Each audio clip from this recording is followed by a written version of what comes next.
Hi friends, welcome to my channel. நம்ம சேனல்ல இன்னைக்கு கொத்தவரங்காயும் முட்டையும் வச்சு ஒரு அருமையான பொரியல் ரெசிபி தாங்க எப்படி செய்யறதுன்னு பார்க்க போறோம். கொத்தவரங்காயில பாத்தீங்கன்னா ஏகப்பட்ட சத்து இருக்குங்க. முக்கியமா சொல்லணும்னா இது weight loss பண்றவங்களுக்கு ரொம்பவே ஹெல்ப்பா இருக்கும். அது மட்டும் இல்ல இதுல நார்ச்சத்து நிறைய இருக்குறதுனால ஃபேட் எல்லாம் ரெடியூஸ் பண்ணும். அது மட்டும் இல்ல ஹார்ட்டுக்கு வந்து ரொம்ப நல்லதுங்க கொத்தவரங்காய். இது அடிக்கடி நீங்க செய்து சாப்பிடணும். இந்த மாதிரி வெறும் பொரியலா செய்து கொடுத்தோம்னா குழந்தைங்களும் சரி பெரியவங்களும் சரி விரும்பி சாப்பிட மாட்டாங்க. அதுக்கு இது கூட புரோட்டீன் சத்து நிறைஞ்ச முட்டையையும் சேர்த்து ஒரு அருமையான பொரியலா செய்து கொடுக்கும்போது எல்லாருமே விரும்பி சாப்பிடுவாங்க. டேஸ்ட் ரொம்பவே அமேசிங்கா இருக்கும். இந்த டேஸ்டான பொரியல் செய்யறதுக்கு 300 கிராம் அளவு கொத்தவரங்காவை எடுத்து நல்லா சுத்தம் பண்ணி வச்சுக்கோங்க. பண்ணிட்டு காம்பு பகுதியும் அடிப்பகுதியும் கட் பண்ணிட்டு இந்த மாதிரி நல்ல பொடி பீஸா கட் பண்ணி வச்சுக்கலாம். அப்பதான் முட்டையோட நல்லா மிக்ஸ் ஆகிட்டு நல்ல உதிரியா கிடைக்கும். அது மாதிரி இருந்தால் சாப்பிட்றதுக்குமே ரொம்பவே டேஸ்ட்டாக இருக்குங்க. அதனால் நல்ல பொடி பீஸாக கட் பண்ணி வச்சுக்கலாம். இப்போ கடாயை சூடு பண்ணிவிட்டு 2 ஸ்பூன் எண்ணெயில் 1 ஸ்பூன் அளவு கடுகுளுந்த பருப்பு, 1 ஸ்பூன் அளவு சீரகம், 1 கொத்து கருவேப்பிலை சேர்த்து பொரிய விட்டுடலாம். இது எல்லாம் நல்லா பொரிஞ்சு வந்தோடனே ஒரே ஒரு பச்சை மிளகாவை பொடியாக கட் பண்ணி வச்சுருக்கிறேன், அதை சேர்த்துக்கலாம். அது கூடயே பெரிய வெங்காயம் ஒன்று சாப் பண்ணி வச்சுருக்கிறேன், அதையும் சேர்த்துக்கலாம். சேர்த்துட்டு வெங்காயம் கண்ணாடி பதம் வர வரைக்கும் வதக்கிக்கலாம்.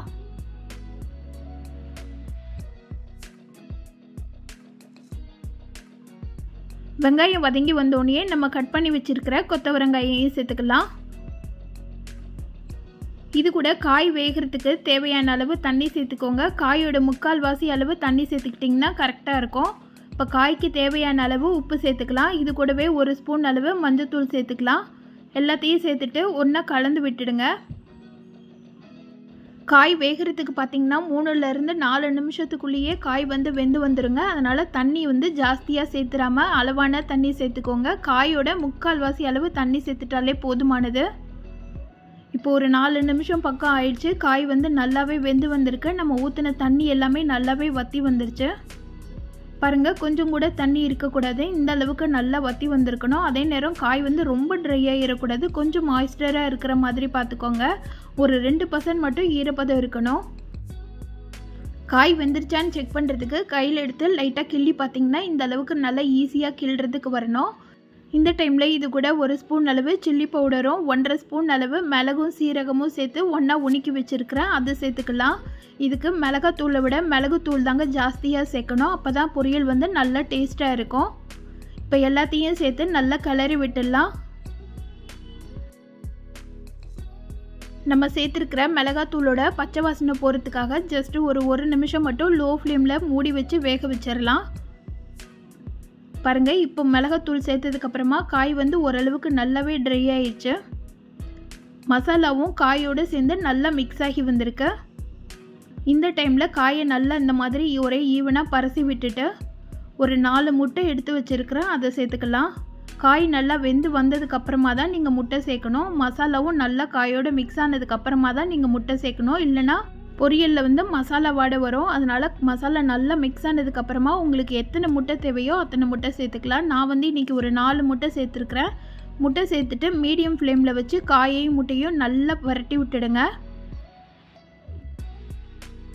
இது பரட்ட நல்லா உதிரியாக வர ஆரம்பிச்சிருங்க. காய் வந்து நீங்கள் நல்லா பொடியாக நறுக்குனிங்கன்னா தான் முட்டையோடு சேர்ந்து நல்லா மிக்ஸ் ஆகி வரும். பார்க்குறதுக்கே பாருங்கள் எவ்வளோ உதிரியாக இருக்குன்னு சொல்லிட்டு.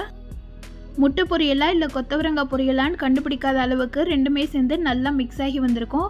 கடைசியாக ஸ்டவ்வை ஆஃப் பண்ணிவிட்டு ஒரு கைப்பிடி அளவு கொத்தமல்லி தழை தூவி இறக்கிட்டிங்கன்னா நல்லா மணக்க சூப்பரான டேஸ்ட்டில் ஒரு கொத்தவரங்காய் முட்டை பொரியல் வந்து ரெடி பண்ணிட்டோங்க.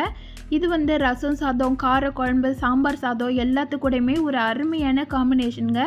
இந்த டேஸ்டான கொத்தவரங்காய் ரெசிபியை இதே மெத்தடில் நீங்களும் உங்கள் வீட்டில் செய்து பாருங்கள். செய்து பார்த்துட்டு எப்படி இருந்துச்சுன்னு சொல்லிட்டு கமெண்ட் பண்ணுங்கள்.